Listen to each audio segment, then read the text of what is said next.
దేవుని నామానికి మహిమ కలుగును గాక. ఈ ఉదయకాలపు సంతోషకరమైన సమయంలో మన ప్రభు నామాన్ని ఘనంగా స్తుతించాం. ఇంతవరకు పాటల ద్వారా కొద్ది నిమిషాలు దేవుని వాక్యాన్ని మనం ధ్యానం చేద్దాం. వాక్యం చదవడానికి సిద్ధంగా ఉండండి. ఆ బైబిల్ గ్రంథంలో ఈరోజు ఈ ఉదయకాలం మొదటి రోజున మొట్టమొదటిగా యేసు ప్రభు ఈ లోకానికి రావడానికి గల కారణాలు చాలా ఉన్నాయి. అందులో చాలా విషయాలు రేపటి నుండి తెలుసుకుందాం. ఈరోజు ఇమ్మానుయేలు ఏం పేరు? యెషయా గ్రంథంలో యేసుక్రీస్తు వారికి ఇమ్మానుయేలు అని పేరు రాయబడింది. 8వ అధ్యాయము 8-10 వచనాలు మనం చూస్తే యెషయా గ్రంథము 8వ అధ్యాయము 8వ వాక్యాన్ని ఒకసారి మీరు చూడండి. ఇక్కడ ఇమ్మానుయేలు అనే పేరు రాయబడటం మీరు చూస్తారు. ఇమ్మానుయేలు చూసారా? చూడలేదా? చూశారు. ఏమన్నా చదవండి ఒకసారి. ఆలోచన చేసుకుని అది వ్యర్థమగును, మాట పలికినను అది నిలవదు. దేవుడు మాతోనున్నాడు, ఈ జనుల మార్గమున నడవకుడి యెహోవా బాహుబలముగా. 8వ అధ్యాయం 8వ వాక్యం యెషయా గ్రంథం. అవి యూదా దేశములోనికి వచ్చి పొర్లి ప్రవహించును, అవి కుతికెలలో తగును. ఇమ్మానుయేలు పక్షి తన రెక్కల విప్పునప్పటి వలె దాని రెక్కల వ్యాపకము నీ దేశ వైశాల్యమంతటను వ్యాపించును. చాలు. ఇక్కడ నేను మరలా చదువుతాను, వినండి. ఇమ్మానుయేలు పక్షి తన రెక్కల విప్పునప్పటి వలె దాని రెక్కల వ్యాపకము నీ దేశ వైశాల్యమంతటను వ్యాపించును.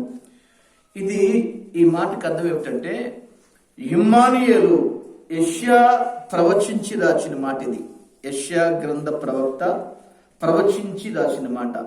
యెషయా గ్రంథానికి యేసుక్రీస్తు వారు పుట్టుకకు కాల పరిమితి దగ్గర 1000 సంవత్సరాల పరిమితి ఉంది. 750-800 సంవత్సరాల డిస్టెన్స్ ఉంది. అంటే వింటున్నారా? దగ్గర 800 ఏళ్ళు, అంటే 750-800 సంవత్సరాలు గ్యాప్ ఉందంట యేసుక్రీస్తు పుట్టడానికి యెషయా గ్రంథం, యెషయా ప్రవక్త ప్రవచించిన కాలానికి మధ్యలో. ఎందుకు తెలుసా? అంతటి కాలానికి ముందున్నాడు యెషయా అనే ప్రవక్త. ఆనాడు ఆ యెషయా ప్రవక్త గారు ప్రవచించాడు. ఏమని?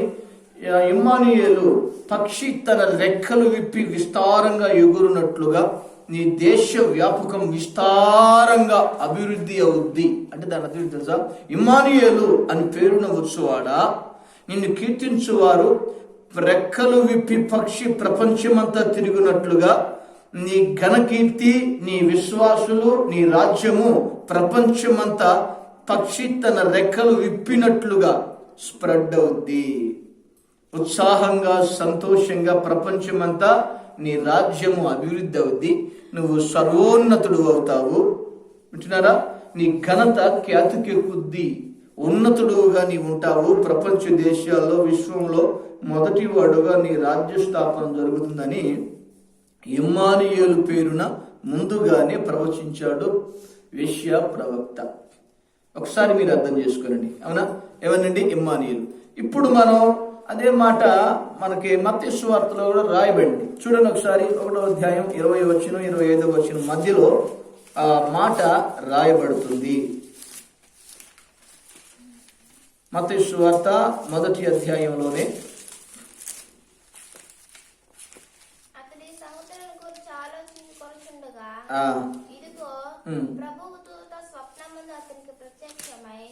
దావీదు కుమారుడైన యోసేపు, నీ భార్య అయిన మరియను చేర్చుకొనుటకు భయపడకుము. ఆమె గర్భము ధరించినది పరిశుద్ధాత్మ వలన కలిగినది. ఆమెకు కుమారుని కనును. తన ప్రజలకు వారి పాపము నుండి ఆయనే రక్షించును గనుక ఆయనకు యేసు అని పేరు పెట్టుదురు. ఇదిగో కన్య గర్భవతి కుమారుని కనును. ఆయనకు ఇమ్మానుయేలు పేరు పెట్టుము. కన్యక చూడండి, ముందేమో యేసు అని పేరు పెడతారు అని రాయబడింది. తర్వాత కన్యక గర్భవతి అయి కుమారుని కంటుంది, ఆయనకు ఇమ్మానుయేలు అని పేరు పెడతారు. చూసారుగా? యెషయా గ్రంథ కర్త అయిన యెషయా గారు ఏం చెప్పాడు? ఇమ్మానుయేలు రెక్కలు విప్పిన పక్షి ప్రపంచమంతా తిరిగినట్లుగా నీ రాజ్యము, నీ ఘనత ప్రపంచ దేశాల్లో గొప్పగా ఉంటుందని ముందుగానే ప్రవచించారు. అంటే చాలా సంవత్సరాల తర్వాత ఒక గొప్ప రక్షకుడు వస్తున్నాడని ముందుగానే సూచించారు. జాగ్రత్తగా వినండి. ఇప్పుడు ఇక్కడ మత్తయి సువార్తలో 1వ అధ్యాయం 5వ వచనంలో కూడా చెప్తారు. ఏమనంటే కన్యక గర్భవతి అయి కుమారుని కంటుంది, ఆయనకు ఇమ్మానుయేలు అని పేరు పెడతారు అని చెప్పాడు. తర్వాత ఆయనకు యేసు అని పేరు పెడతారు అని రాయబడింది. తర్వాత ఆయనకు ఆలోచనకర్త, ఆశ్చర్యకరుడు, గొప్పవాడు, శక్తిమంతుడు, గరుడు, విమోచకుడు, ఆరాధ్య దైవము అని చెప్పి రకరకాలైన పేర్లు పెట్టబడతాయి. ప్రకటన గ్రంథంలో ఆయనకు రాజులకు రాజు, ప్రభువులకు ప్రభు అని పేరు పెట్టబడింది. ఇంకా మనం చూస్తే ఆయనకంట ఇంకా ఎవరికి తెలియని ఒక కొత్త పేరు, వాక్యము అనే పేరు ఆయనది. మహిమ, ఘనత, ప్రభావాలు అనే ప్రతి ఘనతకు సంబంధించిన ప్రతి పేరు యేసుక్రీస్తు వారికి పెట్టబడింది. అన్నిటికంటే ప్రత్యేకంగా ఇమ్మానుయేలు అనే ఒక పేరు గురించి మనం మాట్లాడుకుందాం. అంటున్నారా? ఇమ్మానుయేలు అంటే దాని అర్థం ఏమిటి? దేవుడు మనకు తోడు. ఇమ్మానుయేలు అని అంటే దేవుడు మనకు తోడు అని అర్థం. అవునండి, దేవుడు మనకు తోడు. జాగ్రత్తగా వినండి. కొన్ని ఉదంతాలు నేను చెప్తాను ఈ ఉదయకాల సమయంలో. కొంతమంది కొంచెం దూరం రాయ్యా, ఒంటరిగా ఉన్నాను, కొంచెం తోడుగా రా అని అంటారు. అవునా? కొంచెం దూరం వస్తారు. ఆ తర్వాత కొంతమంది ఏమంటారంటే 1 మైలు దూరం రాయ్యా, సహకారంగా తోడుగా అని అంటారు. దేవుడు చెప్పాడు కదా, 1 మైలు దూరం రమ్మంటే 2 మైళ్ళు దూరం వచ్చేవాడే నా తండ్రి రాజ్యంలో అర్హుడు అన్నాడు కదా యేసు ప్రభు వారు కూడా. ఏమన్నాడు? ఒక మైలు రమ్మంటే, కూర్చుడు దూరం రమ్మంటే ఆమెడ దూరం వచ్చేవాడే నా తండ్రి రాజ్యానికి అర్హుడు అన్నాడు. అంటే దాని అర్థం ఏమిటి? ఈ భూలోక సంబంధమైన విషయాల్లో కొంతమంది కొంత దూరం సహకారంగా తోడుగా వస్తావా వస్తారు. ఆ తర్వాత తోడెవరు? 1 మైలు దూరం తోడుగా వస్తావా అంటారు. వస్తాను అని వస్తారు. ఆ తర్వాత 2వ మైలు నుంచి నడవాలి. అక్కడ తోడెవరు? అర్థమవుతుందా? ఏమండి, ఇది మనం ఆలోచన చేస్తూ ఉండాలి. జీవితంలో మిగతా దూరం నడుస్తున్నప్పుడు ఎవరు మనకు తోడుగా ఉంటారు? మన నడక మొదలుపెట్టాం, పుట్టిన కాడ నుండి కొంత వరకు లేచి పెద్దవాళ్ళపై నడిచే స్థాయి వచ్చేదాకా పెరుగుతాం కదా. ఆ తర్వాత నడక ప్రారంభిస్తాం. జీవిత నడక ప్రారంభించినప్పుడు ఈ జీవితంలో కొద్ది దూరం మనకి కొంతమంది తోడుంటారు. ఎలా ఉంటారంటే కొద్ది దూరం వరకే తల్లిదండ్రులు తోడుంటారు, కొద్ది దూరం వరకే భార్య పిల్లలు తోడుంటారు. ఆ తర్వాత శాశ్వత కాలం నీకు తోడుండేవారు ఎవరు? శాశ్వత కాలం నీకు తోడుండేవారు ఎవరు? అంతేకాదు, భయం కలిగినప్పుడు రాత్రి వేళ మరి కొన్నిసార్లు భయం వేస్తుంది. ఎవరైనా తోడుంటే బాగు అని ఆశపడతాం. అవును, ఈరోజు భయంగా ఉంటే ఈరోజు ఎవరో ఒకరు తోడుంటారు. మరి రేపటి పరిస్థితి ఏమిటి? అదే భయాలు నీకు రేపు కూడా ఉన్నాయనుకో, రేపెవరు తోడుంటారు? నీ జీవితంలో నీకు ఆర్థిక ఇబ్బందులను బట్టి భయం కలుగుతా ఉంది, ఎవరు తోడుంటారు? నీ జీవితంలో జీవితాన్ని కొనసాగించుకోలేక నానా రకాలైన ఇబ్బందుల్లో మనం పడుతున్నప్పుడు మనకు ఎవరు తోడుంటారు? కష్టాలు వస్తున్నప్పుడు మనకి ఎవరు తోడుగా ఉంటారు? ఈ విషయాలను మనం ఆలోచన చేయాలి. చూడండి, కొన్నిసార్లు భయాలు వేస్తూ ఉంటాయి. 1 గంట ఎవరైనా తోడుగా ఉండండి అని చెప్తారు. కొన్నిసార్లు నిజమైన భయాలు వేస్తూ ఉన్నప్పుడు రోజు ఎవరైనా తోడుగా ఉండండి అంటారు. ఏమండి, మనకు భయం కలుగుతున్నప్పుడు ఎవరు మనకు తోడు? మనం దూరంగా వెళ్ళవలసి వచ్చినప్పుడు మన ప్రయాణాల్లో ఎవరు మనకు తోడుంటారు?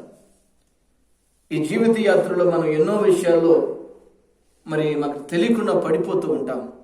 మనం పడిపోయినప్పుడు మనకు తోడుగా ఉండి మనం లేవనెత్తే వాళ్ళు ఎవరుంటారు?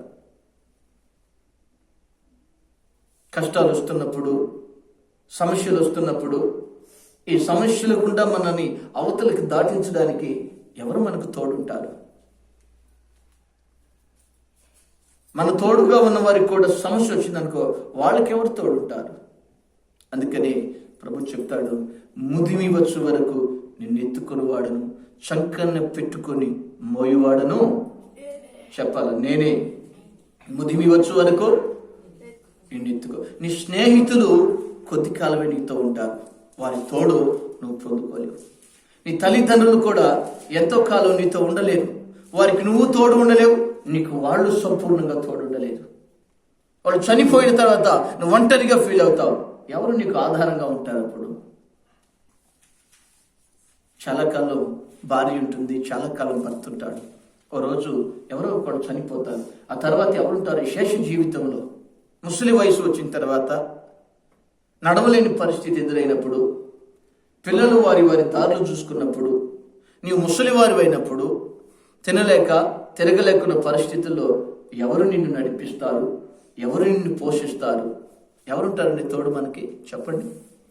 ఆలోచించారా ఎప్పుడైనా? ఒంటరిగా నువ్వు వెళుతున్నప్పుడు ఎవరు నీకు తోడు? దూర ప్రయాణాలు చేస్తున్నప్పుడు ఎవరు నీకు తోడు? కష్టకాలం గుండా నువ్వు జీవితంలో నడుస్తున్నప్పుడు ఎవరు నీకు తోడు? ఈ జీవిత యాత్రను కొనసాగిస్తున్న నీ జీవితానికి తోడెవరు? అసలు తోడుగా ఉండే నిన్ను ఆదరించేవారెవరు? తోడుగా ఉండే నిన్ను పోషించేవారెవరు? ఒకసారి దేవునికి స్తోత్రం చెప్పండి. హల్లెలూయా. చూడండి, అందుకని అంటాడు ఆయన, ఎవరి? నేనే నీకు తోడు. అందుకని ఆయన ఇమ్మానుయేలు అని పేరు పెట్టబడింది. యేసు ప్రభువుకి ఇమ్మానుయేలు అని ఎందుకు పెట్టబడింది అంటే పేరు, ఇదిగో ఒక్క మాట నేను చదవాలి అని అనుకుంటున్నాను. చూడండి,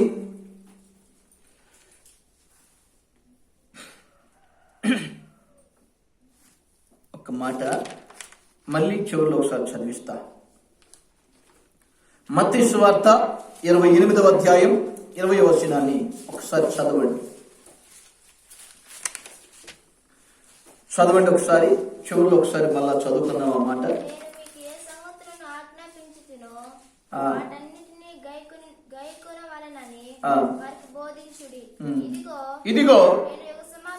ఇదిగో నేను యుగ సమాప్తి వరకు సదాకాలము మీతో కూడా ఉన్నానని వారితో చెప్పాను.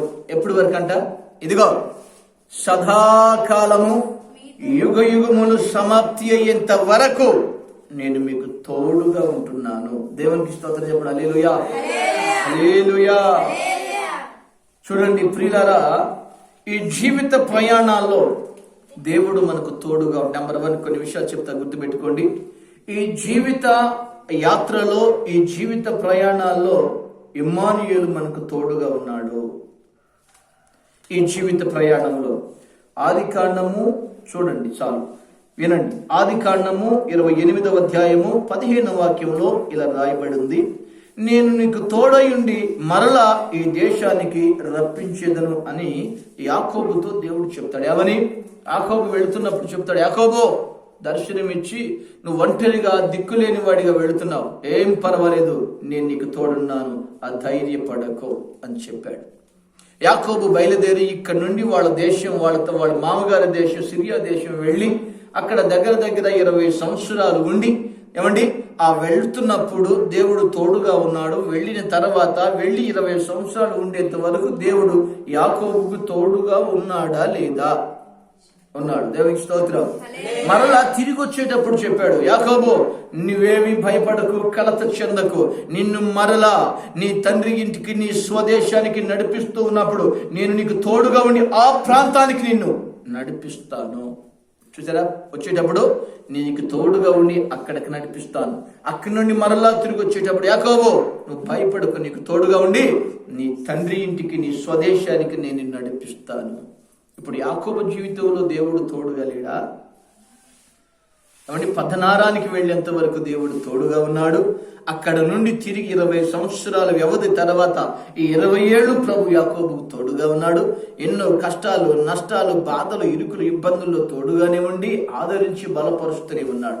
మరలా తిరిగి వచ్చినప్పుడు తన మామ ఆవేశం చెంది యాకోబును చంపాలనుకున్నప్పుడు కూడా యాకోబుతో చెప్పాడు, లాబానుతో, ఎవరు మూసుకో, ఒక్క మాట కూడా యాకోబు ముందు నువ్వు మాట్లాడితే నువ్వు చస్తావని చెప్పాడు. చెప్తున్నాడు, నువ్వు వెళుతున్నప్పుడు నీ జీవిత ప్రయాణాల్లో, నువ్వు వస్తున్నప్పుడు నీ జీవిత ప్రయాణాల్లో ప్రభు మనకు కూడా యాకోబుకు తోడుగా ఉన్నట్లు నీకు కూడా తోడుగా ఉన్నాడు. అందుకే ఆయనకు ఇమ్మానుయేలు అని పేరు పెట్టబడింది. యాకోబుకు తోడుగా ఉన్నవాడు నేడు నీకు కూడా తోడుగా ఉంటున్నాడు, ఉన్నాడు. ఉంటాడా అని ప్రశ్నించకండి, ఉంటున్నాడు అని నమ్మండి. ఏమన్నాడు ఇందాకలా 28వ అధ్యాయంలో ఏం చెప్పాడండి? 28వ అధ్యాయం 20వ వచనం ఏమన్నాడు? యుగ సమాప్తి వరకు నేను మీకు తోడుగా ఉన్నాను. యుగ సమాప్తి వరకు, యుగ యుగములు సమాప్తి వరకు నేను మీతోనే ఉన్నాను. లేడు అని అనుకోకండి. అందుకే ఆయన నిరంతరం మనతోనే ఉన్నాడన్న సంగతిని మనం గుర్తెరగాలి. రెండవ విషయం చెప్తాను, నిత్య విశ్రాంతి పొందడానికి దేవుడు మనకు తోడుగా ఉన్నాడు. చూడండి, అక్కడ నిర్గమాకాండము 33వ అధ్యాయం 14వ వచనంలో, నా సన్నిధి నీకు తోడుగా వస్తుంది, నేను నీకు విశ్రాంతిని కలుగు చేస్తాను మోషే అని మోషేతో చెప్పాడు. ఏమని? మోషే, నువ్వు ఇది మొదలుకొని ఈ ఇశ్రాయేలు నడిపే వరకు, వాళ్ళు ఎంత దూరం వెళ్ళినా, ఎన్ని కాలాలు వెళ్ళినా, నువ్వు చనిపోయేంతకు, ఈ యొక్క నిర్గమము మొత్తం సంపూర్ణమైనంత వరకు, కానాను దేశం చేరేంత వరకు కాదు, ఇక్కడ నుండి సముద్రం దాటేంత వరకు కాదు, సముద్రం దాటిన తర్వాత షీను అరణ్యం దాటినంత వరకు కాదు, మరి అక్కడి నుంచి ఆ కొండలు ఊరు దేశాలని దాటేంత వరకు కాదు, అక్కడి నుంచి కానాను దేశం వరకు కాదు, కానీ ఆ తరువాత నువ్వు చనిపోయినా నిన్ను నిత్య విశ్రాంతిలో కలిపేంత వరకు నేను నీకు తోడుగా ఉంటాను. ఎంతవరకు అంట? 2 సంవత్సరాలు కాదు, 3 సంవత్సరాలు కాదు, నువ్వు బాల్య జీవితంలో కాదు, నీ యవ్వన జీవితంలో కాదు, నీ నడిప్రాయంలో కాదు, నీ ముసలితనం కాదు, ఈ యాత్రలో నువ్వు సాగిపోతున్న నీ యాత్రలో చివరి వరకు కాదు, నిన్ను నిత్య విశ్రాంతిలో చేర్చేంత వరకు మోషే నీకు నేను తోడుగా ఉంటాను. దేవునికి స్తోత్రం. ఏం చెప్పాడండి మోషేతో? అయ్యా, కొద్ది దూరం కాదు ఈ జీవితంలో, కొంత దూరం కాదు, నువ్వు చనిపోయి, వింటున్నారా? దేవుని బిడ్డలతో చెప్తున్నాడు దేవుడు, మీరు చనిపోయి నిత్య విశ్రాంతిలో చేరేంత వరకు నేను మీకు తోడుగానే ఉన్నాను. దేవునికి స్తోత్రం. చాలా మందికి అనుమానం, చాలా మందికి అపోహ, దేవుడు తోడుంటే ఇది జరుగుతుందా, దేవుడు తోడుంటే ఇలా జరుగుతుందా, ఇది జరగడానికి అవకాశం ఉంటుందా? ఐగుప్తు రాజు అన్నాడు ఒకరోజు మోషేతో, మీ దేవుడు మీకు తోడుగా ఉంటే మీరు బానిసలుగా ఎందుకుంటారు అని. మీ దేవుడు మీకు తోడుంటే మీరు బానిసలుగా ఎందుకుంటాడు అన్నాడు. మోషే అన్నాడు, దేవుడు మాకు తోడుగా ఉన్నాడు కనుకనే ఇక నీ సంగతి ఏంటో తేల్చబోతున్నాము అని. అర్థమైందా? దేవుడు మాకు తోడుగా ఉన్నాడో లేదో మాకు తెలుసు, అసలు మీ దేవుడు నీకు తోడుగా ఉన్నాడో లేదో ఇక్కడి నుండి నీకు తెలుస్తుంది అని చెప్పాడు. దేవుడు తోడుగా ఉన్నాడు కనుక ఆ బానిస సంఖ్యలను తెంచి బయటికి నడిపించాడు. వారి దేవుడు వారికి తోడుగా లేడు కాబట్టి భయంకరమైన సమస్యల్లో చిక్కుబడిపోయి రకరకాలైన రోగాలకు, వ్యాధులకు గురైపోయారు. అంటే ఎన్ని సమస్యలని ఐగుప్తులో? కొన్ని 10 తెగుళ్లతో నింపాడు దేవుడు. వింటున్నారా? దేవుడు తోడుగా ఉంటేనే నువ్వు కష్టంలో నుంచి బయటికి రాగలుగుతున్నావు. దేవుడు నీకు తోడుగా ఉన్నాడు కాబట్టి చూడండి, నీ రోగాలలో నుండి బయటికి రాగలుగుతున్నావు. ఈనాడు మోషేతో చెప్తున్నాడు, నువ్వు ఇప్పటి నుండి చనిపోయే వరకు, చనిపోయిన దగ్గర నుండి నిత్య విశ్రాంతిలో చేరే వరకు మోషే నీకు నేను తోడుగా ఉన్నాను అని చెప్పాడు యాకోబుతో. యాకోబు, నువ్వు వెళుతున్నావు, వెళ్ళేంత వరకు నీకు తోడుగా ఉన్నాను, అక్కడ ఉన్నన్నాళ్ళు నీకు తోడుగా ఉన్నాను, మరలా తిరిగి వచ్చేంత వరకు నీకు నేను తోడుగానే ఉన్నాను, ఉంటున్నాను. దేవునికి స్తోత్రం. మరి జీవితంలో దేవుడు తోడుగా ఉండడు అని అల్ప విశ్వాసం ఉండకూడదు. నువ్వు చనిపోయి, మనం అందరం చనిపోయి ఆ దేవుడు ఏర్పరిచిన విశ్రాంతిలో చేరేంత వరకు దేవుడు మనకు తోడుగానే ఉన్నాడండి. ఈ సంగతి మనం గుర్తుపెట్టుకోవాలి. ఆ 3వ విషయాన్ని మనం త్వరగా చెప్పుకుందాం. శత్రువులతో పోరాడినప్పుడు దేవుడు మనకు తోడుగా ఉన్నాడండి. అది విషయాన్ని మనం గుర్తుపెట్టుకోవాలి. చూడండి, శత్రువులతో మనం పోరాడేటప్పుడు ఖచ్చితంగా దేవుడు తోడున్నాడు. యుద్ధాలు ఎన్నో చూస్తా ఉన్నాం. ఆ యుద్ధాలలో దేవుడు ఎంతో మందికి చెప్పాడు. దేవుడు కాడ ప్రార్థన చేసినప్పుడు, నేను తోడుగా ఉన్నాను, నువ్వు యుద్ధానికి వెళ్ళు, నేను నీతో ఉన్నాను, యుద్ధానికి వెళ్ళు. నిన్ను కొట్టేవారు వస్తున్నారా? 100 మంది కాదు, కుడి పక్క 10,000 మంది కూరినా, ఎడపక్క లక్షల మంది కూరినా అపాయము నీ యొద్దకు రాదు. ఎందుకు? నేను నీకు తోడుగా ఉన్నాను. దేవునికి స్తోత్రం. దావీదుతో చెప్తాడు, నీ కుడి పక్క 10,000 మంది కూలినా, నీ ఎడపక్క లక్షల మంది, వేల మంది కూలిపోతున్నా, ఏ అపాయము కానీ, తెగులు కానీ, ఖడ్గము కానీ, కత్తి కానీ నీ మీదకు రాదు. కారణం ఏంటంటే నీ వెనుకనే నేనున్నాను. నన్ను దాటి నీ దగ్గరికి ఏది రాదు.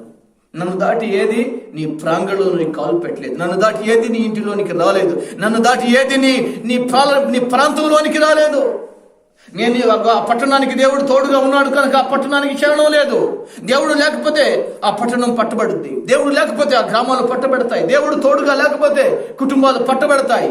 దేవుడు తోడుగా లేకపోతే జీవితాలు విచ్ఛిన్నమైపోతాయి. అర్థమవుతుందా? బైబిల్లో చెప్తా ఉన్నాడండి, దేవుడు ఆ పట్టణంలో ఉన్నాడు కాబట్టి ఆ పట్టణానికి చలనం లేదు అని. దేవుడు యుద్ధ సమూహాల్లో పోరాటాల్లో కూడా దేవుడు మన పక్షాన ఉంటాడు కాబట్టి మనం సమస్యల నుంచి శత్రుత్వం నుంచి విడిపించబడతాం. దేవునికి స్తోత్రం. 4వ మాట నేను చెప్తాను. జలములలో దాటునప్పుడు అంటే దాని అర్థం ఏమిటండి? చూడండి, మనము ఒక్కొక్కసారి షడ్రక్ మేషక్ అబేద్నెగోలు మంటల్లో దాటిపోయారు. ఇశ్రాయేలీలు జలాలలో దాటిపోయారు. అంటే మనం నమ్మలేని విషయాలు, అది జరుగుతుందా, అసలు సాధ్యమవుద్దా అనుకునే విషయాల్లో కూడా దేవుడు తోడుగా ఉంటే సాధ్యమవుద్ది. దేవునికి స్తోత్రం. హల్లెలూయా. ఇంకా ప్రార్థించే విషయంలో, ఐక్యతగా ఉండే విషయంలో 2-3 కూడి నా నామాన్ని ఎవరైతే స్తుతిస్తారో వారి మధ్యలో నేను ఉంటాను అన్నాడు ప్రభు. వింటున్నారా? ఒకటండి మనం తెలుసుకోవాల్సింది, ఎక్కడైతే 2-3 కూడి ప్రభువును సేవిస్తూ ఉంటారో వారి మధ్యలో దేవుడు ఉంటాడు, దేవుడు కార్యాలు చేస్తాడు అని తెలియజేస్తూ ఉంది బైబిల్. అంతేకాదు ప్రియులారా, ఈ విషయాలు ఒక్కొక్కటిగా మీరు ఆలోచన చేయండి. అవునా కదా? మత్తయి సువార్త 18:20 అంటాడు ఈ మాట, 2-3 కలిసి ఎక్కడైతే కూడి ప్రార్థన చేస్తారో వారి మధ్యలో నేను ఉంటాను అని. అంటే వారికి తోడుగా ఉంటాను అని. తోడుగా ఉండడం అంటే అర్థం ఏమిటి? ఇమ్మానుయేలు. కష్టాలలో నువ్వు వెళుతున్నప్పుడు దేవుడు నీకు ఇమ్మానుయేలు అంటే తోడుగా ఉన్నాడు. ఇమ్మానుయేలు అని ఎందుకు పేరు పెట్టబడిందంటే మన కష్టాల్లో మనకు తోడున్నాడు అని, మన కన్నీటి గాథలో మనకు తోడుంటాడు అని. వింటున్నారా? యుద్ధాలు సమూహాల్లో మనకు తోడున్నాడు. చూడండి, మనం దూరం వెళుతున్నప్పుడు, వస్తున్నప్పుడు, ఈ జీవిత యాత్రలో మనం ఎక్కడికి వెళ్ళినా ఏం చేసినా మన పుట్టినది మొదలుకొని చచ్చిపోయేంత వరకు, చచ్చిపోయిన తర్వాత ఆ పరలోకం చేరి విశ్రాంతిని అనుభవించేంత వరకు కూడా దేవుడు మనకు తోడుగానే ఉన్నాడంట, ఉంటున్నాడంట, ఉంటాడు. అందుకే ఆయనకు ఇమ్మానుయేలు అని పేరు పెట్టబడింది. దేవునికి స్తోత్రం. అర్థమవుతుందా? యేసు ప్రభు వారికి ఇమ్మానుయేలు అని పేరు ఎందుకు పెట్టబడిందంటే చెప్తున్నాడు ఆయన 28వ అధ్యాయంలో మత్తయి సువార్త, యుగ సమాప్తి వరకు, ఆ తరువాత యుగముల సమాప్తి వరకు నేను మీకు తోడుగా ఉంటున్నాను, నేను మీకు తోడే ఉన్నాను. దేవుడు నాకు సహాయం చేయలేదో మీరు అనుకోవద్దు, నేను తోడుగా లేను అని మీరు అనుకోవద్దు. ముదిమి వచ్చు వరకు, నువ్వు ముసలోళ్ళు అయిపోయేంత వరకు, నీ జీవితం చీకుబట్టిపోయేంత వరకు, కదలలేని పరిస్థితిలో నీవు ఉన్నప్పుడు కూడా నేను మీకు తోడుగానే ఉన్నాను. అయితే మీలో ఉన్న అవిశ్వాసాన్ని బట్టి మీరు పడిపోతున్నారు. విశ్వాసంతో దేవుడు నాకు తోడుంటే నాకు భయం ఏంటి? ఒకసారి దావీదు యుద్ధానికి వెళుతున్నాడు. ఇశ్రాయేలీయులను జయించడానికి సున్నతి లేని ఫిలిప్పీయులు ఏపాటి వారు. దేవుడు ఇశ్రాయేలీయుల్లో లేడని మీరు అనుకుంటున్నారా? దేవుడు ఉన్నవాడు, అనువాడునై ఉన్నాడు. ఉన్నవాడు అంటే దేవుడు మనకు తోడుగా ఉన్నవాడు, ఎప్పుడు మనతోనే ఉన్నాడు. అనువాడు అంటే మన కార్యాలను సఫలం చేయవాడు, ఆమేన్ అనువాడునై ఉన్నాడు.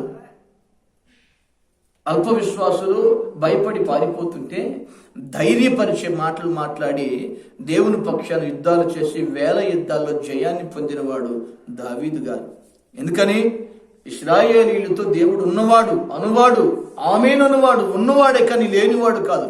దేవుడు ఆద్యాంతుడు, ఆద్యాంత మధ్యరహితుడు, అంతటిలో ఉన్నవాడు, సమస్తాన్ని చూస్తున్నవాడు. ఆయన మనకి ఎల్లవేళలా తోడుగానే ఉన్నాడు. మీరు అనుకుంటున్నారు యేసు ప్రభు 2000 సంవత్సరాల క్రితం వచ్చాడు, ఇప్పుడు చెప్పిన మాట అని అనుకుంటున్నారు. కాదండి, అబ్రహాము కాలం నుండి అబ్రహాముతో ఉన్నవాడు. సృష్టి ఆద్యాంతమును మొదలుపెట్టిన కానుండి అబ్రహాముతో ఉన్నవాడు, ఇస్సాకుతో ఉన్నవాడు, యాకోబుతో ఉన్నవాడు, చూడండి మోషేతో ఉన్నవాడు, దావీదుతో ఉన్నవాడు, తన పరిశుద్ధుల ప్రవక్తలతో ఉన్నవాడను అని నిరూపించుకున్నాడు. ప్రజలందరితో కూడా ఉంటున్నవాడు ఆయనే. అయితే మనకు ఒక ధైర్యం ఇచ్చిన మాట ఏంటంటే దేవుడు నీకు తోడుగా ఉన్నాడు అనడానికి సాక్ష్యం ఏంటి తెలుసా? ఇమ్మానుయేలు. యేసుక్రీస్తు మన మధ్యకు వచ్చి ఇమ్మానుయేలుగా అన్ని విషయాలు తోడున్నాడు కాబట్టి రోగాలు తగ్గించాడు, తోడుగా ఉన్నాడు కాబట్టి కష్టాల నుంచి విడిపిస్తున్నాడు, తోడుగా ఉన్నాడు కాబట్టి ఎన్నో ప్రయాణాల్లో ప్రయాసాల్లో ప్రభు ఆదరిస్తూ ఉన్నాడు. ఈనాడు ఎవరికైతే అల్ప విశ్వాసంతో ఉంటారో వారికి అంతా కూడా ఏం జరుగుతుందంటే ఎవరు తోడు లేనట్లుగా ఫీల్ అయిపోతారు. విశ్వాసంతో నమ్మకంగా దేవుడు నాకు తోడున్నాడు అని నువ్వు ప్రయాణం మొదలుపెట్టు, అపాయాలు నీ దగ్గరికి రా. దేవుడు నాకు తోడున్నాడని సమస్యలు గుండా వెళుతున్నప్పుడు ప్రభువే నాకు తోడని విశ్వాసంతో సాగిపో, సమస్యలన్నీ దూరం అయిపోతా ఉంటాయి. దేవునికి స్తోత్రం. పోరాటాలు వేదనలు ఆవేదనలు కలుగుతున్నప్పుడు నా దేవుడే నాకు తోడున్నాడు అని ధైర్యంతో ముందుకు అడుగులు వేయి, శత్రు సమూహాలు దూరం అయిపోతాయి. నా దేవుడు చీకటి వేళ భయాల వేళ నా దేవుడు నాకు తోడున్నాడు, ఈ భయం నుండి నన్ను విడిపించగలడని నువ్వు నమ్మగలిగినట్టయితే ఆ చీకటి భయాల నుండి, లోక భయాల నుండి, జీవిత భయాల నుండి నిన్ను గట్టెక్కించగలిగిన వాడు. ఆ నమ్మకంతో ఆ మాట అనగలగాలి, ఆ నమ్మకంతోనే ఆ బాటలో నడవగలగాలి. ఏ బాటలో? దేవుడు నాకు తోడున్నాడు. ఎవరైనా ఇమ్మానుయేలు. అందుకే అన్ని వేళలా సర్వకాలమున సర్వ వ్యవస్థల యందు ప్రభు మనకు తోడుగా ఉన్నాడు, ఉండడానికే వచ్చాడయ్యా చెప్తున్నాడు ఆయన. అమ్మ, ఆనాటి నుండి ఈనాటి వరకు, ఈనాటి నుండి చివరి వరకు కూడా నేను మీకు తోడుగా ఉన్నాను. యుగయుగములు, ఒక్క యుగంలో కాదు, యుగయుగములు నేను మీకు తోడుగా ఉన్నాను. మీరు భయం చెందొద్దు, భీతి పడొద్దు, నా విశ్వాసంతో కొనసాగిందండి అని చెప్పడానికే ఆయనకు సాక్షార్థంగా ఇమ్మానుయేలు అని పేరు పెట్టబడింది.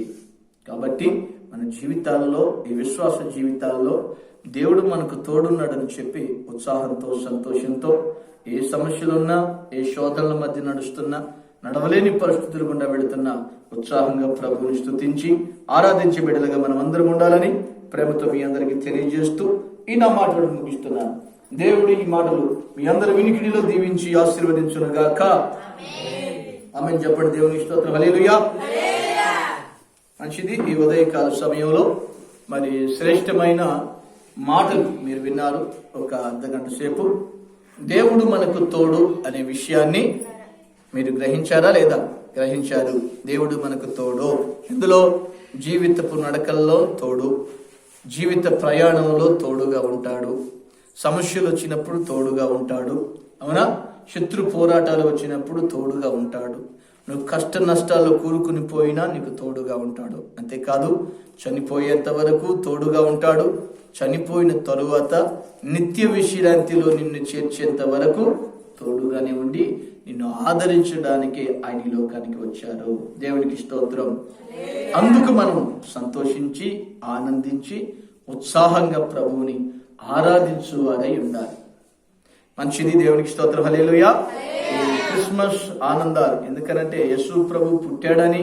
ఇప్పుడు పుట్టాడంటే ఎందుకు పుట్టాడు, ఎందుకు ఆనందించాలి తెలుసా? యేసు ప్రభు పుట్టాడు. ఇక జీవితం కాదండి, యుగయుగాలు ప్రభు మనకు తోడుగా ఉండబోతున్నాడు.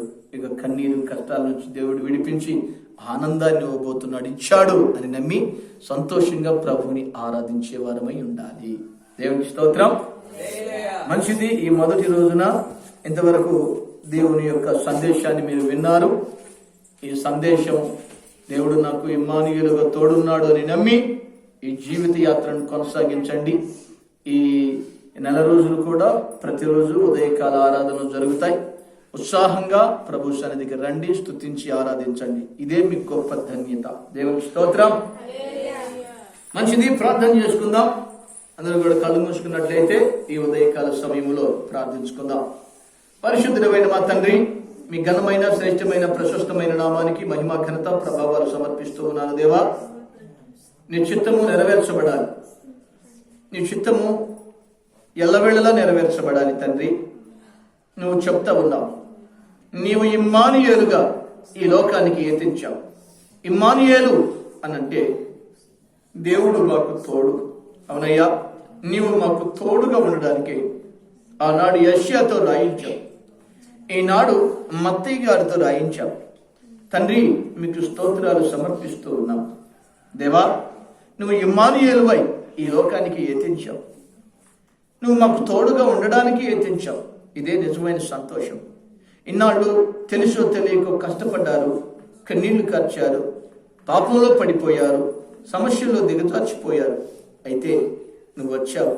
నాయన, ఇదిగో నా కుమారులారా, నేను మీకు తోడుగా ఉంటాను. ఈ యాకోబు ప్రయాణంలో తోడుగా ఉన్నవాడు. మోషే విశ్రాంతిలో చేర్చే వరకు నేను నీకు తోడుగా ఉంటానని చెప్పావు. అబ్రహాము, ఇస్సాకు, యాకోబుల జీవితాల్లో తోడుగా ఉండి ఈ కానాను యాత్రను నడిపించిన దేవుడవు. మీకు స్తోత్రాలయ్యా. ఈనాడు విశ్వసించి నడిచిన వారి జీవితాల్లో తోడుగా నీవు నీ విజయాలు సమకూరుస్తున్నావు. ఈ జీవిత యాత్రలో తోడుగా ఉన్నావు. కష్టాలలో, కన్నీళ్ళలో తోడుగా ఉన్నావు. లోకులు కొద్ది దూరం మాత్రమే తోడుగా ఉంటారు, కొన్నాళ్ళు మాత్రమే తోడుగా ఉంటారు. బంధువులైన, స్నేహితులైన, కుటుంబీకులైన కొన్నాళ్ళు మాత్రమే తోడుగా ఉంటారు. ప్రభువా, ముదిమి వచ్చినప్పుడు ఎవరు తోడుగా ఉండలేరు. ఎవరి జీవితం వారికి ఏర్పరచబడినప్పుడు ఎవరు తోడుగా ఉండలేరు. నువ్వు చెప్తా ఉన్నావు, ముదిమి వచ్చే వరకు నిన్ను చంక పెట్టుకొని ఎత్తుకొని వాడు నడుచువాడని నేనే అన్నావు. ముదిమి వచ్చే వరకు నువ్వు ముసలోడివయ్యి నువ్వు నడవలేని స్థితి ఏర్పడ్డా నీకు నేను తోడుగా ఉంటానన్నా. నేను నీకు చక్క పెట్టుకొని నేను నడిపిస్తానని సెలవిచ్చిన దేవుడవయ్యా. ఇదిగో యుగ సమాప్తి వరకు నేను సదాకాలం మీకు తోడుగా ఉన్నాను అని వాగ్దానం చేసిన దేవుడవు తండ్రి. అవునయ్యా, అందుకే నీకు ఇమ్మానుయేలు అని పేరు పెట్టబడింది. పక్షి రెక్కలు విప్పిన వ్యాపము వలె నువ్వు నీ యొక్క కృప వ్యాపించింది అని రాయబడింది నీ లేఖనంలో. అవునయ్యా తండ్రి, మీకు స్తోత్రాలు తండ్రి. ఈనాడు తెలుసుకోలేకపోతున్నారు నీ బిడ్డలు. దేవుడు తోడున్నాడని, విడిపిస్తున్నాడని, నడిపిస్తున్నాడని, పోషిస్తున్నాడని, సహకారంగా ఉంటున్నాడని, అపాయాల నుండి తప్పిస్తున్నాడనే విజ్ఞానం లేకుండా నడుస్తూ ఉన్నారు ప్రభు. కొందరు సర్వకాలం యందు, సర్వవేళల, సర్వావస్థల యందు ఆదరించే దేవుడవు నీవని, నువ్వు తోడుగా ఉన్నావు కనుకే సమస్త కీడు నుంచి విడిపిస్తున్నావు, సమస్త వ్యాధుల నుంచి విడిపిస్తున్నావు, సమస్త దుఃఖముల నుంచి విడిపిస్తున్నావు. నీకు స్తోత్రాలు తండ్రి, స్తోత్రాలు. అందుకేనయ్యా, చెడ్డవారైనా, మంచివారైనా, మూర్ఖులైన, జ్ఞానులైన ప్రతి ఒక్కరికి కూడా నీ కృప చూపుతూనే ఉన్నావు. శత్రువులను ప్రేమించగలిగిందే ప్రేమ. అది నువ్వు ప్రభువా. నువ్వు తోడున్నావంటే దానికి సాక్ష్యం ఇది. శత్రువులను సైతం ప్రేమించి తోడుగా ఉన్నావు. కఠినాత్మలను కూడా ప్రభు తగిన సమయంలో కూడా బలపరుస్తూనే ఉన్నావు. అందరికీ అన్ని వేళల్లో తోడుండి ఈ యొక్క మానవ జాతిని నడిపిస్తున్న గొప్ప దేవుడవు నీవు తండ్రి. అందుకే ఒక గొప్ప ఖ్యాతి కలిగిన నామముతో ఇమ్మానుయేలు అని నీకు పేరు పెట్టబడింది. అవును, మా జీవితాల్లో ఇమ్మానుయేలువై, మా బ్రతుకుల్లో ఇమ్మానుయేలువై, మా యొక్క నడకల్లో ఇమ్మానుయేలువై, మా యొక్క పరిస్థితుల్లో ఇమ్మానుయేలువై, మా యొక్క జీవిత నడతల్లో ఇమ్మానుయేలువై, మా యొక్క పోరాటాల్లో ఇమ్మానుయేలువై, మా యొక్క అపాయ జీవితాల్లో ఇమ్మానుయేలువై, మా యొక్క నిత్య రక్షణ, నిత్య విశ్రాంతిలో ఇమ్మానుయేలువై తోడుండి ఆదరిస్తున్న దేవుడు, మీకు కృతజ్ఞత సమర్పిస్తూ ఉన్నాం. నాయనా, ఈ క్రిస్మస్ సంతోషాలను, ఉల్లాసాలను నీ పిల్లలందరూ అనుభవించాలి. నువ్వు జన్మించావంటే మాకు తోడుగా ఉండడానికి జన్మించావు. స్తోత్రం. ఇదే గొప్ప ధన్యత నాయన, ఇదే గొప్ప ధన్యత. నీ పిల్లలందరూ నా దేవుడు మాకు తోడుగా ఉన్నాడని విశ్వసించి ఉత్సాహ ధ్వనితో నిన్ను ఆరాధించి ఘనపరుచుకునే కృప నీ బిడ్డలందరికీ దయచేయమని ప్రార్థన చేస్తూ ఉన్నాం. అయినా మరి కుటుంబ సమస్యలతో ఈ పండుగలో నాయన విషాదాన్ని ఏ కుటుంబంలో అలవర్చబడతా ఉందో ఆ విషాదాలను తీసివేయండి. ఉత్సాహాన్ని, సంతోషాన్ని కలుగు చేయండి. నీ బిడ్డలు లేగదూడల వలె గంతులు వేస్తూ నీ నామస్మరణ చేస్తూ నాయన ఈ క్రిస్మస్ ఆనందాలలో, సంతోషాలలో ఉప్పొంగిన ఆయన ఎందుకు ఆనందించాలో, ఎందుకు స్తుతించాలో సంగతులను గైకొనాలి. నువ్వు తోడుగా వచ్చావు, ఇక నాకు భయం లేదు, ఇక నాకు సంతోషమే. నా దేవుడు నాకు తోడుగా ఉండబోతున్నాడు, ఉన్నాడు అని విశ్వసించి ఆనందించి స్తుతించే బిడ్డలుగా నీ బిడ్డలందరినీ సిద్ధపరచమని వేడుకుంటున్నాం. కనికరించండి. ఈ మొదటి దినాన్ని మీరు దీవించి ఆశీర్వదించండి. ఇంకా నాయన మరి డిసెంబర్ 25 వరకు కూడా ప్రతిదినం ఈ రోజు జరిగినట్లుగా ఉత్సాహంగా ప్రతిదినము ఆరాధనలు జరుగుటకు సహాయం చేయండి. మా గ్రామాన్ని దీవించండి. మా గ్రామానికి ఇమ్మానుయేలువై, మా సమాజంలో ఇమ్మానుయేలువై తండ్రి, ప్రజల విశ్వాసపు నడకల్లో ఇమ్మానుయేలువై నీవుండి కార్యాభివృద్ధిని, కార్యసిద్ధిని కలుగు చేయమని ప్రార్థన చేస్తూ ఉన్నాం. దేవా, ఇంకా నీ కృపలో నిలవలేని వారు, నీ ప్రేమలో నిలవలేని వారు కొందరున్నారు. వారికి కూడా ఇమ్మానుయేలువై ఉండి వారి హృదయాలను ప్రేరణ చేసి నీ సన్నిధి సాకారంలోనికి నడిపించమని ప్రార్థిస్తూ ఉన్నాం. గొప్ప దేవుడ, కనికరించి కృప చూపండి. ఇదిగో ఈ ఉదయకాల సమయంలో సంఘ బిడ్డలు ఉదయకాలాన్ని నీ సన్నిధికి వచ్చారు. వారందరినీ కూడా దర్శించండి, దీవించండి, ఆశీర్వదించండి ప్రభువా. వారు చేస్తున్న ప్రతి పనుల్లో, ఆలోచనల్లో మీరు తోడుండి, అవును ఇమ్మానుయేలువై మీరుండి ఆదరించి కృప చూపండి, కనికరించండి, ప్రేమించి సహాయం చేయమని వేడుకుంటూ ఉన్నాం. దేవా, తను ఎవరిలోనైనా వ్యర్థమైన తలంపులు, ఆలోచనలు, వ్యర్థత ఉన్నట్లయితే తీసివేసి పరిశుద్ధపరిచి పవిత్రపరిచి నీలో ఫలించడానికి సహాయం చేయండి. దేవా, కనికరించండి. దేవా, ఈ ఉదయకాల ప్రార్థనంతా నీ సన్నిధికి చేర్చుకొని మా విజ్ఞాపనలన్నీ నీ పాదాల చెంతకు చేర్చుకొని నిత్య ఘనత, మహిమ, ప్రభావాలు మీరొకరే పొందుకునమని యేసుక్రీస్తు నామం పేరిట వేడుకొనుచున్నాము తండ్రి. ఆమేన్, ఆమేన్. పరలోకమందున మా తండ్రి, మీ నామం పరిశుద్ధపరచబడును గాక, మీ రాజ్యం వచ్చును గాక, మీ చిత్తము పరలోకమందు నెరవేరునట్లు భూమి యందు నెరవేరును గాక. అనుదిన ఆహారం మాకు దయచేయము. మా ఎడల అపరాధం చేసిన వారిని మేము మన్నించినట్లు మా అపరాధములను మీరు మన్నించి మా శోధ్యం తేక దుష్టులను తప్పించండి. ఎందుకనగా రాజ్యము, శక్తి, మహిమ, ప్రభావం నిరంతరము నీవైనవి తండ్రి. ఆమేన్. తండ్రి అయిన దేవుని ప్రేమ, మన ప్రభువును రక్షకుడును ప్రభు యేసుక్రీస్తు కృపయు, పరిశుద్ధాత్మ దేవుని అన్యోన్య సహవాసమును సన్నిధిని చేరికడు వచ్చిన మనకును సకల పరిశుద్ధులకును సార్వత్రిక సంఘమునకును ఆయన కృప సదాకాలము తోడుండి నడిపించి దీవించి ఆశీర్వదించును గాక. ఆమేన్, ఆమేన్. దేవునికి స్తోత్రం. హల్లెలూయా, హల్లెలూయా. దేవునికి మహిమ కలుగును గాక. మీ అందరికి వందనాలు. ఈ ఉదయకాలపు శుభాలు తెలియజేస్తున్నాను. మరి ఇంకా